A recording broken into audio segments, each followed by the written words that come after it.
ಅಷ್ಟೇ ಬಿಟ್ರೆ ಇನ್ನೇನು ಬೇರೇನು ಇಲ್ಲ. ಒಂದು ಇನ್ವೆಸ್ಟಿಗೇಷನ್ ನಡೀತಾ ಇದೆ. ಇವನ್ ಪೊಲೀಸ್ನವರು ಇನ್ವೆಸ್ಟಿಗೇಷನ್ ತೊಂದರೆ ಮಾಡೋದು ಕೂಡ ನಮ್ದು ಪೊಲೀಸ್ನವರು ಮಾಡ್ತಾ ಇರೋದಕ್ಕೆ ಇನ್ವೆಸ್ಟಿಗೇಷನ್ ಅನ್ನೆಸೆಸರಿ ನಾವು ಇಂಟರ್ಫರೆನ್ಸ್ ಆಗೋದು ಸರಿಯಲ್ಲ. ಸೊ ಈಗ ಹೇಳಿದೀವಿ ಯಾವುದೇ ರೀತಿ ಆರಾಮಾಗಿ ಅವ್ರ ಪಾರ್ಗೆ ಅವ್ರು ಕೂತಿದ್ದಾರೆ. ಅವ್ರ ಪಾರ್ಗೆ ಅವ್ರ ಸ್ಟೇಟ್ಮೆಂಟ್ ನನಗೇನು ಗೊತ್ತಿಲ್ಲ ಅನ್ನೋದು ಸಂಬಂಧಪಟ್ಟ ಒಂದು ಸ್ಟೇಟ್ಮೆಂಟ್ ಕೊಡ್ತಾ ಇದ್ದಾರೆ ಅಷ್ಟೇ. ಕೊಟ್ಟಿದ್ದಾರೆ, ಇನ್ವೆಸ್ಟಿಗೇಷನ್ ಮಾಡ್ತಾ ಇದ್ದಾರೆ. ಏನು ಅದೇನು ಮಾತಾಡ್ಸಿದ್ರೆ ಸರ್ ಆಗಿದೆ, ಅದೇನು ಸಮಸ್ಯೆ ಇಲ್ಲ.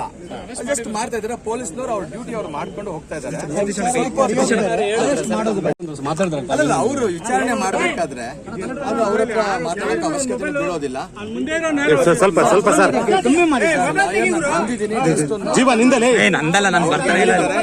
ಹೊತ್ತು ಬಿಟ್ಟು ನಮ್ಗೆ ಹೊರಗಡೆ ನಿಮ್ಗೆ ಕರಿತೀವಿ ಸರ್ ಅಂತ ಹೇಳಿ ಕಂಪ್ಲೀಟ್ಲಿ ಅವ್ರ ಇನ್ವೆಸ್ಟಿಗೇಷನ್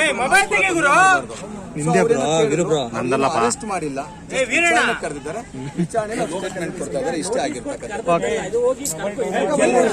ಅಫೆನ್ಸ್ ಗಳಲ್ಲಿ ಕಾಗ್ನಿಸಬಲ್ ಅಫೆನ್ಸ್, ನಾನ್ ಕಾಗ್ನಿಸಬಲ್ ಅಫೆನ್ಸ್ ಇರುತ್ತೆ. ಕೆಲವೊಂದು ಅಫೆನ್ಸ್ ಗಳಿಗೆ ನೋಟಿಸ್ ಕೊಡಬೇಕು ಅಂತ ಕಾನೂನು ಇರಲ್ಲ. ಕೆಲವೊಂದು ಕರೆದಿರ್ತಾರೆ, ಕೆಲವೊಂದ್ರಲ್ಲಿ ನೋಟಿಸ್ ಕೊಡ್ತಾರೆ. ಇದ್ರಲ್ಲಿ ನೋಟಿಸ್ ಕರೆದಿದ್ದಾರೆ ಅಷ್ಟೇ. ಅವ್ರಿಗೆ ಔಟ್ ಬಂದಿದೆ, ಕರೆದಿದ್ದಾರೆ.